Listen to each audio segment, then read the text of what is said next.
आसो आसो प्रियतमा पिराते कथा खेलिबा जेतबळे दानव आ देवता मानकर युद्ध हेबो सेही समय पंडित मंडली जड़े जीतिब जड़े हारिब यदि समस्ते जीतिଯିवे तेरे सदा सर्वदा सभा मध्य पंचायत विवस्त्रना होता महाप्रभु जगत रे आपण नाम डिंडुरा बाजू महाप्रभु आप सदा सर्वदा भक्त मान मन कथा को बुझी पारती महाप्रभु आपड़ जिते आज से समय युद्ध चली था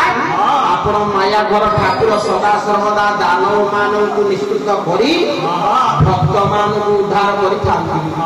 से कवि आपण कहले हारिले बसिबु तले जितिले बसि